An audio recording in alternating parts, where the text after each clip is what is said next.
I had only one task: distract the Duke of Ravenshire. A simple bargain, a harmless deception, a favor for a friend. But the first time his storm gray eyes met mine, I realized two terrifying truths. One, the Duke was not merely grumpy, he was dangerously perceptive. And two, I was already in far deeper than I had ever planned. Lady Seraphina Hawthorne had always believed herself to be a sensible woman, proper enough to keep her reputation intact, rebellious enough to keep life interesting, and foolish enough to say yes to things she should absolutely refuse. This, unfortunately, was one of those things. The morning she set out for Ravenshire Manor, the world was covered in a pale winter mist, hanging low over the countryside like an omen.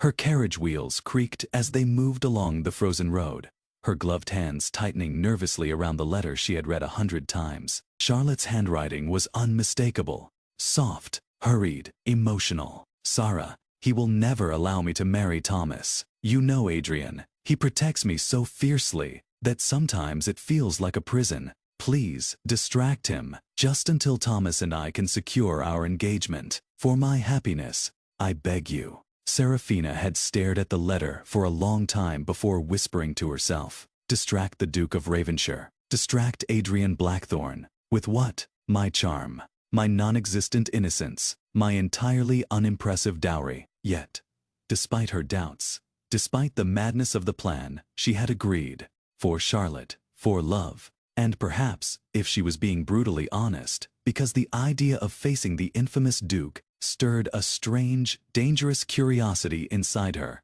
The carriage slowed as Ravenshire Manor came into view. A vast stone estate rose from the fog, like something carved out of ancient legend. Tall arching windows, endless corridors, gargoyles perched along the roof, like watchful sentinels. Everything about it whispered, power lives here. Discipline rules here. No softness allowed. She exhaled shakily. Wonderful, I shall die before I even enter. A footman opened the carriage door. My lady, welcome to Ravenshire. Seraphina stepped down, boots sinking lightly into the snow, dusted gravel. Her breath clouded before her as she looked around the massive courtyard. Servants moved briskly, their expressions tight, their postures straight. No laughter, no warmth, just a cold efficiency that made her spine stiffen. This place needs me, she muttered, even if just for a spark of chaos. Inside, the foyer was even grander. Towering ceilings, massive chandeliers dripping crystal, portraits of stern ancestors staring down, as if judging her very existence.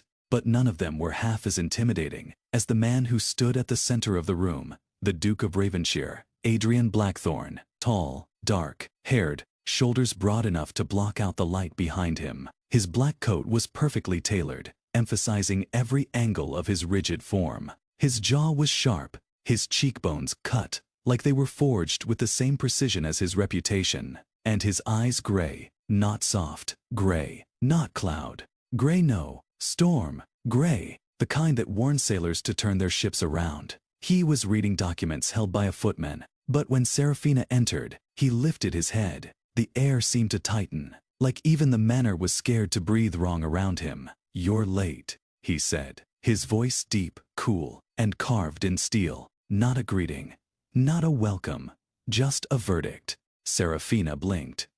The roads were icy. I did not inquire for excuses, he cut in sharply. Punctuality is a matter of discipline, a character trait, not a circumstance. She managed a polite smile. My character may be flawed, Your Grace, but I assure you my intentions are. Miss Hawthorne, he interrupted again, I do not entertain flattery or intentions, only results. She inhaled. This is going to be delightful, she whispered to herself. He heard her. One of his eyebrows lifted. Do you speak to yourself often? He asked. Voice cool, but edged with curiosity. Only when necessary, she replied sweetly. And usually when someone is being difficult. A faint, and she meant faint, spark flickered in his eyes. Annoyance, amusement, approval. She had no idea. Adrian Blackthorne was impossible to read. Come, he said crisply. I will show you to your chambers. You are to be here for several weeks. My sister expects your company. Sarah followed him down the hallway, and as they walked, She felt like she was marching beside a general rather than a duke. His footsteps were firm, measured, as if every movement of his life followed a schedule he had carved into stone. "Do you ever relax, your grace?" she asked lightly, hoping to break the tension. "Numbra," completely serious answer. She choked on a laugh. "Not even on Sundays. Especially not on Sundays." She decided then that Charlotte had not exaggerated. This man needed more than distraction. He needed a miracle. Finally, Adrian stopped in front of a grand oak door. "This will be your room. You will join us for supper at 7. We dine promptly." "Promptly," she echoed. "Of course." He turned to leave but hesitated.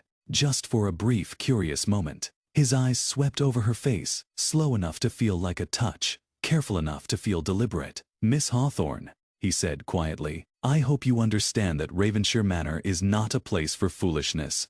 Order is required. Discipline is expected." She met his gaze head on. "And what is it that you expect of me, your grace?" Another silence, another assessing look. "Honesty," he finally said. "Which," he added, turning away, "is a rarity in most guests."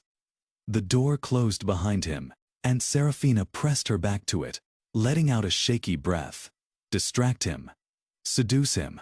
She could barely survive a conversation with him, and yet, her heart hadn't raced like that in years. No man had ever unsettled her so easily. No man had ever made her feel seen with a single glance. She didn't know if this plan would work. But she knew one thing with absolute certainty. The Duke of Ravenshire was not just grumpy. He was dangerous. And she was already at risk of losing far more than she had bargained for. Ravenshire Manor might have been built from stone, but its hallways carried whispers just as easily as any drawing room in London. And by the end of Serafina's first day, one thing had become painfully clear. The Duke watched everything. And the staff watched the Duke, which meant everyone was watching her.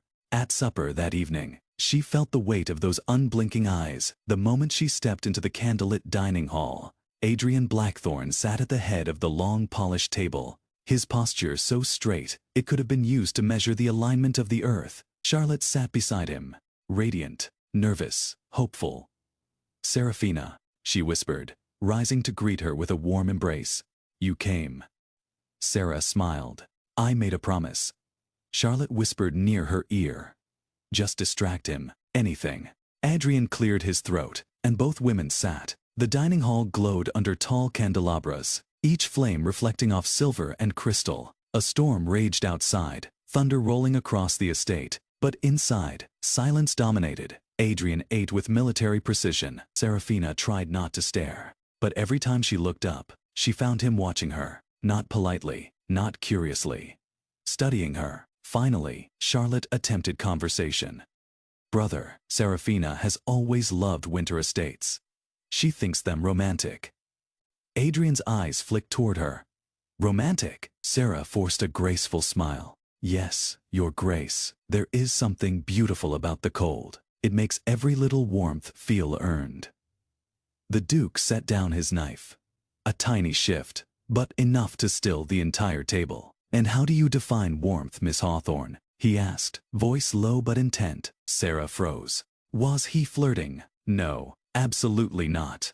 Adrian Blackthorne did not flirt. He interrogated. She responded lightly. "Oh, kindness." A smile, laughter, human connection. The Duke blinked once slow. "Then you will find little warmth here." Charlotte shot him an irritated look. Sarah laughed softly. "Challenge accepted, your grace." His eyes narrowed, almost dangerously. Yet something in his expression flickered, almost as if he admired her nerve. Later that evening, after supper, Charlotte excused herself, leaving Serafina and the Duke to walk the long gallery in a heavy, charged silence.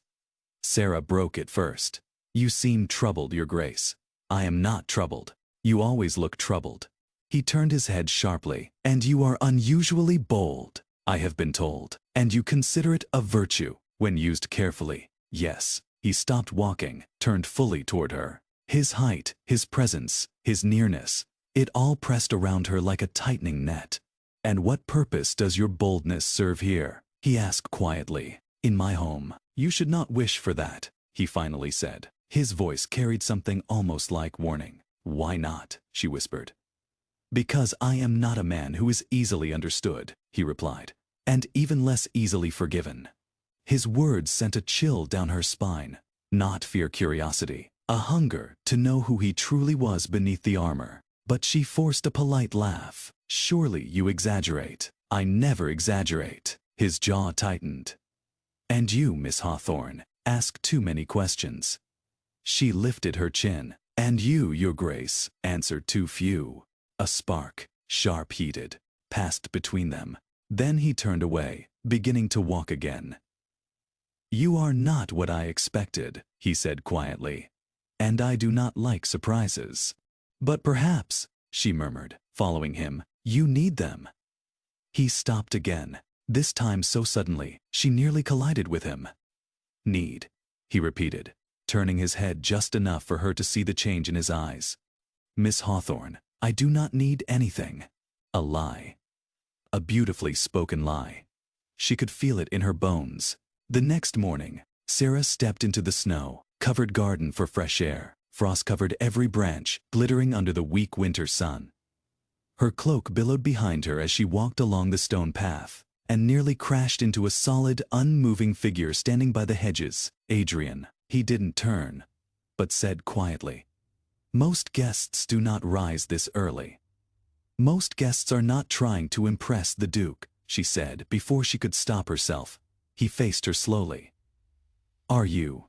I wish to make a good impression, of course." "A good impression is made through discipline," he said, "and honesty." There it was again, honesty. As if he could sense her mission from miles away, Sarah forced a smile. "And what impression have I made so far?" He considered her carefully. "You are," he said slowly, "unexpected, direct, inconvenient." "Inconvenient," she repeated, insulted and flattered all at once. "Most people avoid me," he said bluntly. "You approach." Her heart thudded painfully. "Does that displease you?" His gaze pierced into her like a blade. "I haven't decided yet." The wind shifted, blowing snowflakes against them. Seraphina shivered. Adrian noticed. Without a word, he unclasped his heavy fur-lined cloak and draped it over her shoulders. She froze. Her heartbeat stuttered. His scent, clean, cold, masculine, wrapped around her. "Your Grace." Her voice was barely a breath. "You will catch cold," he said simply. "And I do not tolerate unnecessary illness in my home." A practical excuse. A thin mask for beneath his rigid discipline. There it was. The warmth he denied existed. And Seraphina realized something dangerously important. She was no longer just distracting him. She was beginning to care. Not part of the plan. Not part of the bargain. Not safe. Not safe at all. Seraphina woke the next morning with one undeniable realization. She had begun thinking about the Duke far too often. His voice, his presence, his unexpected softness when he placed his cloak around her. She had not planned on that moment, lodging itself in her chest like a quiet, persistent ache. She sat at her vanity, brushing her hair, staring at her own reflection. "Sarah," she whispered to herself, "you are here to help Charlotte, nothing more." But her heart refused to listen. Breakfast was a quiet affair, but not the usual frigid silence. Today, the Duke was watching her differently, not suspiciously, not coldly, curiously, as if every word she spoke peeled back a layer he didn't know how to handle. Charlotte attempted cheerful conversation. "Sarah, shall we walk the West Gardens this morning? The frost is beautiful." Sarah nodded, but Adrian's voice cut in before she could speak. "The West Gardens are too slippery today. You'll fall," Charlotte groaned. "Adrian, not everything is a battlefield. I prefer not to have injured guests," he replied simply, glancing at Seraphina as he sipped his tea. Her stomach flipped. Why did it feel like he was protecting her more than the garden paths? Charlotte rolled her eyes. "Fine, we'll go to the conservatory instead. It is practically indoors." The Duke didn't argue, but Seraphina noticed the way his jaw tightened. He didn't like being challenged. He didn't like the idea of her walking around without his supervision. He didn't like. Her thoughts stumbled. Why did she care what he liked? The conservatory was warm, filled with the scent of oranges and roses. Sunlight filtered through glass panes, turning frost into glitter. Charlotte was radiant with excitement, babbling about Thomas. He sent me a letter last night. He thinks Adrian is beginning to suspect something. Sarah, please keep distracting him. You're the only one he doesn't anger in under 10 seconds. Serafina swallowed hard. She wished she could say she was only distracting him for Charlotte's sake, but the moments she shared with Adrian were becoming personal. Too personal. Charlotte squeezed her hands. Please, Sarah. Brother notices every whisper, every misplaced sigh. If he discovers Thomas and I, he'll send Thomas away forever. Serafina forced a reassuring smile. I gave you my word. I'll keep him occupied. Even if it meant breaking her own heart. Later that afternoon, Serafina wandered into the manor's east gallery. She traced her fingers along the frames of the massive oil portraits, each painted in somber tones. Ravenshire ancestors glared back at her, as if she was trespassing. She didn't realize she wasn't alone, until she felt the shift in the air. Adrian stood beside her, silent, tall, completely unreadable. She hadn't even heard him approach. You move quietly, she murmured, placing a hand on her racing heart. His response was low and far too intimate. You were distracted. She swallowed. I didn't see you. His eyes followed her hand as she lowered it. Few people do. Is that intentional? Always. The charged silence between them thickened. He stepped closer, just enough for her breath to catch. You are troubled today, he said quietly. She jolted slightly. Troubled? No. You forget, he said, eyes narrowing slightly. I observe everything. Her pulse quickened painfully. Then what do you think troubles me, Your Grace? His gaze moved to her lips, slow, deliberate, devastating. You are lonely, he said. The words hit her like a storm. Lonely, her breath trembled. And, he added even more quietly, you hide it very well. Serafina turned away, heat rising in her cheeks. He wasn't supposed to see that. No one ever saw that. No one is truly lonely at Ravenshire, she lied. Adrian's voice hovered near her ear. Too close, too deep, I am. She froze. He rarely spoke of himself. He never admitted weakness. But now, he had revealed something raw. She turned to him slowly, her voice soft with genuine warmth. Adrian. He inhaled sharply. Not, Your Grace. Not Duke. Just Adrian. She didn't even realize she had said it aloud. Their eyes locked, gray storm meeting dark gold. The air tightened between them, dangerous, magnetic, unbearable. But before either of them could speak, a footman rushed in. Your Grace, urgent business requires your attention. Adrian tore his gaze away. The closeness shattered. The moments slipped through her fingers. Miss Hawthorne, he said stiffly, returning to his colder tone. I suggest you remain in the manor until I return. Her heart sank at the sudden distance. Is that an order? She whispered. His jaw clenched. He hesitated. Then quietly, almost too quietly, he said, Number it is, a request. Her breath hitched. He left before she could speak, and Serafina realized something she had not wanted to admit. She was no longer merely distracting him. They were both falling. Slowly, quietly, dangerously. And she could already feel the disaster waiting ahead. The Duke did not return for several hours. And for those several hours, Serafina did something she rarely did. She paced. Her footsteps echoed across her chambers as dusk wrapped the manor in hues of fading gold and pale blue. Why had he looked at her like that? Why did her name sound different on his tongue? Why did he reveal something so private? She pressed a hand to her racing heart. You are here for Charlotte, she reminded herself under her breath. You have one job: distract him, confuse him, divert him. But she was the one being diverted. Every thought of Adrian Blackthorne pulled her deeper into a labyrinth she had never meant to enter. Evening approached, and Charlotte came knocking, practically glowing. He didn't ask about Thomas today, she whispered joyfully. That means your plan is working. Sarah forced a smile, though her stomach twisted. Charlotte kept talking about letters, stolen meetings, the urgency of their secret engagement.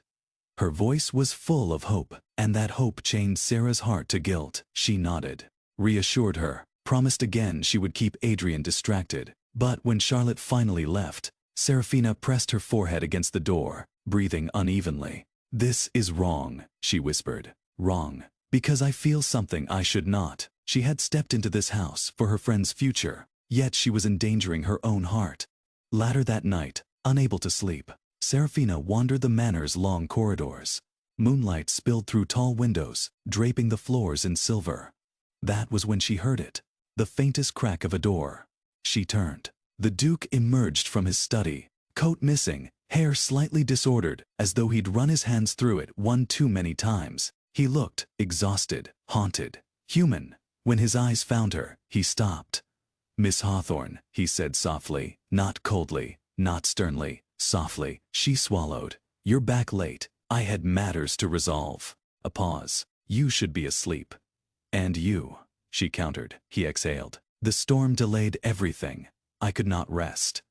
"Because of the estate," she guessed. His gaze locked onto hers. "No," he said quietly. "Not because of the estate." Her pulse stuttered. She took a tentative step toward him. "Adrian, are you all right?" He closed his eyes briefly, as if bracing himself. When he opened them again, something unguarded flickered inside them. "For years," he said, voice low, "I have kept this place in order. People, land, legacy. Every decision I've made was to protect my family." He paused. "My sister, Charlotte." Sarah's breath caught. His next words were sharper, quieter, almost painful. "And now you are here, changing everything." She froze. I'm only a guest," she stammered. "Guests do not make me forget myself," he interrupted. Her heart pounded so loudly she wondered if he could hear it. He took a slow step toward her. Then, another, each one deliberate. "You make me." He stopped, searching for the right word. He rarely struggled for words. "You make me uncertain," he finally said. "And I despise uncertainty." She whispered. "Then tell me how to behave. Tell me how to be around you." "Impossible," he said, voice thick. "You are not someone who follows rules." She should have laughed. She should have lightened the moment, pulled back. Instead, her voice was barely a breath. "What is it you truly want, Adrian?" His chest rose sharply. He stepped closer. Close enough she could feel the heat radiating off him. Close enough she could see the faint tension around his eyes. But just when she thought he might speak, might confess something that could change everything, footsteps echoed. Both froze. A maid rounded the corner, curtsying quickly. "Your Grace, the west chimney is smoking again." Adrian's entire demeanor snapped back into cold control. "See it handled," he ordered. "Yes, Your Grace." She hurried away. When the corridor was silent again, the magic of the moment had cracked. Serafina stepped back, heart breaking at the shift in his expression. "I should retire," she whispered. He nodded once, too quickly. "Good night, Miss Hawthorne." She turned away. But his voice stopped her, soft, unsteady, entirely unlike the Duke. "Serafina." She turned slowly. He seemed to fight with himself before speaking again. "Tomorrow," he said, "will you walk the grounds with me? Just the two of us?" Her breath trembled. "Yes," she whispered. "Of course." He nodded, relieved, conflicted, undone. Then he disappeared into the shadows of the corridor. Sarah pressed a hand to her chest. She had come to distract a duke. Instead, she was falling for a man who had built walls high enough to scrape the sky, and was tearing them down for her, piece by dangerous piece. And she knew, once they walked together tomorrow. Alone, there would be no going back. Lady Marianne had always believed that heartbreak came with thunder, loud, crashing, impossible to ignore. But, as she stood in the empty gallery of Blackthorn Manor, it came softly, like a single breath she could not release. Because tonight, the Duke, her Duke, the man she had begun to love, with a reckless, foolish certainty, had looked at her with the cold restraint of a man trying desperately not to feel. And she understood why, finally. Painfully, she understood. But understanding hurt no less. Rain lashed against the tall arched windows, turning the world outside into streaks of silver. Marianne paced slowly, fingers brushing over velvet curtains, her mind replaying every moment of the evening. His clipped answers, the steel in his voice, the shadows in his eyes. Why won't he let anyone close? Why does he keep locking himself away, even from the people he loves? because he believed love was a burden he had no right to give or receive. She saw it now. Every smile he fought, every moment he pulled back, every time his gaze softened, then hardened again. The weight he carried was invisible, but crushing. She turned toward the doorway and froze. He stood there, the Duke of Blackthorn, tall, unyielding, rain-soaked hair mussed from the storm outside. But his eyes, oh God, his eyes looked like a man on the edge of breaking. "Marianne," he began, voice rough. "What happened earlier, I should explain." She shook her head softly. "No explanations needed, Your Grace." He flinched, actually flinched. "Do not call me that. Not right now. Not when." He stopped himself, jaw tightening. Marianne stepped closer, her heart hammering. "If your secret is too heavy to speak aloud, I won't force it from you." His breath caught. "You should," he whispered. "Because I fear my silence will cost me everything." He stepped inside fully, shutting the door behind him. Candlelight flickered across his face, revealing exhaustion, guilt, longing. "My father." The words came low, weighted. He destroyed more than you know." Marianne's breath stilled. "He shackled my sister's happiness." The Duke continued. "And he shackled mine." She felt a sting in her chest. "You believe you must continue paying for his sins." He didn't deny it. "I cannot allow myself indulgences," he said tightly. "Not softness, not distraction, and certainly not." Her voice trembled. "Meme." His eyes closed as if the word itself wounded him. "You," he breathed. "You, Marianne, you most of all." The confession stole her breath. Rain hammered harder. Thunder rolled. But inside the gallery, everything was still. He moved closer, slowly, hesitantly, like a man afraid of what he wanted. "If I fall for you," he whispered, "I will forget every duty placed upon me. I will neglect every obligation. I will lose myself." She lifted her chin. "Maybe losing yourself is the only way to find who you truly are." The Duke stared at her, as though she had spoken sacrilege. Then, his restraint cracked. He reached out, gently brushing a damp curl from her cheek. "Don't fight this," she whispered. "Not tonight." For one breath, one perfect stolen moment, he didn't. His hand trembled against her skin. His forehead bowed toward hers. His lips hovered a whisper away. But then, he broke, pulled back, turned away as if burned. "No," he said hoarsely, dragging a shaking hand through his hair. "I cannot do this. I cannot drag you into the ruins of my life." "You are not ruins," she whispered, voice trembling. "You are a man worthy of love." He gave a soft, broken laugh. "And what if I can never give love in return?" The words cut straight through her. Not because they were cruel, but because she could hear the fear under them. She stepped back, blinking away the sting of tears. "Then I suppose," she breathed shakily, "that will have to be my answer as well."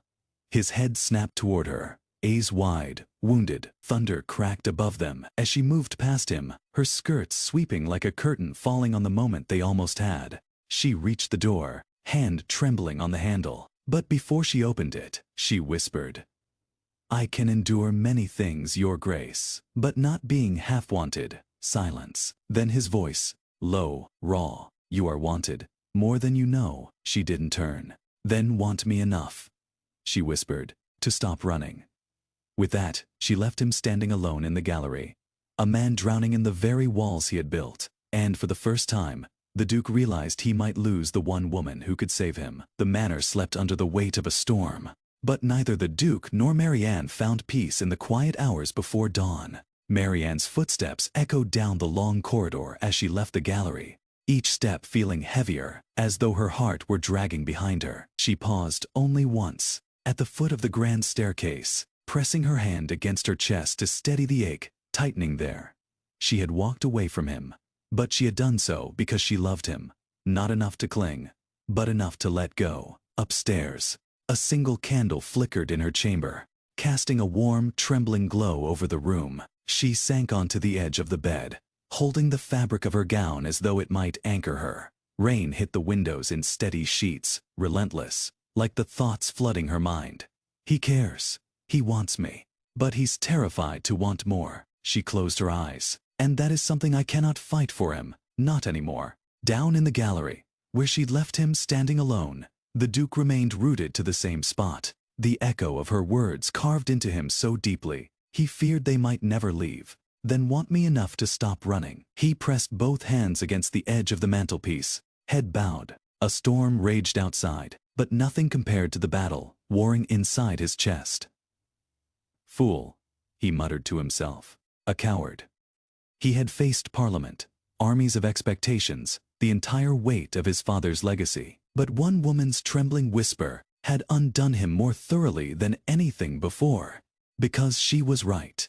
He wanted her, desperately, maddeningly, but wanting her felt like a betrayal of his duty, of his promises, of everything he had sworn to protect. And yet, what if holding on to duty meant losing the only light left in his life? Lightning flashed outside, illuminating the gallery, and with it came a sharp, sudden clarity. He could not let her walk away. Not like this. Not when the truth had been clawing at his throat for weeks. He left the gallery before he could think better of it. Marianne sat at her window, watching the rain fall in silver sheets. Each drop splashed against the glass, like a whispered reminder of what she had almost had, of the kiss they never shared, the confession he never gave, the future that now felt painfully out of reach. A soft knock at the door made her breath catch. She stood slowly, smoothing her gown with trembling hands, expecting a maid, or perhaps his sister. But when she opened the door, her heart stopped. The Duke stood there, soaking wet from the storm he'd walked straight into. Not a cloak, not a hat, nothing except his determination. Rain dripped from his hair, his coat clung to his shoulders, and his eyes, those fierce, guarded eyes, held a softness she had never seen before. He looked like a man who had finally made a decision. Marianne gasped softly. "You'll fall ill." "I don't care," he said, breathless. "I needed to come before you convinced yourself that walking away from me was the right choice." Her heart hammered painfully. He stepped inside, closing the door behind him. "I told you I could not give love," he said, voice hoarse. "I told you I was a man broken by duties and ghosts and a father who carved expectations into my bones." Marianne swallowed, her voice barely a whisper. "Yes." He took a shaky breath. "But what I didn't tell you, what I was too afraid to say, is that every day I spend near you, I feel myself healing." She pressed a hand to her lips, tears blurring her vision. He moved closer slowly, as if afraid she might vanish. "You make me laugh when I've forgotten how." Another step. "You make me want things I never believed I deserved." Another step. "And I am not running anymore, Marianne." Her tears slipped free. He stopped just inches from her. "You are not half wanted. You are not a distraction. You are not an indulgence." He exhaled shakily. "You are the woman I want beside me fiercely, entirely, without condition." Her breath trembled. "Do you mean it?" she whispered. He cupped her face gently with both hands, his touch warm despite the storm that clung to him. "For you," he said, "I would tear down every wall I've built, every duty, every fear, every expectation." His forehead touched hers. "I choose you." A trembling sound escaped her. Half sob, half laugh, as she clutched the front of his drenched coat. "Then stop talking," she whispered. His lips found hers. The kiss was not soft. It was not careful. It was everything they'd held back. Every longing, every wound, every unspoken desire crashing into each other like thunder. He pulled her closer as though anchoring himself. She kissed him back as though saving him. When they finally broke apart, breathless, the storm outside felt quieter, distant, no match for the storm they'd calmed within each other. He rested his forehead against hers. "Marry me," he whispered. She froze, a breath caught between disbelief and joy. He closed his eyes. "Not because duty demands it, not because of your arrangement with my sister, because I want a life with you, a future with you, peace with you." Her tears shimmered as her lips curved into a trembling smile. "Yes," she breathed.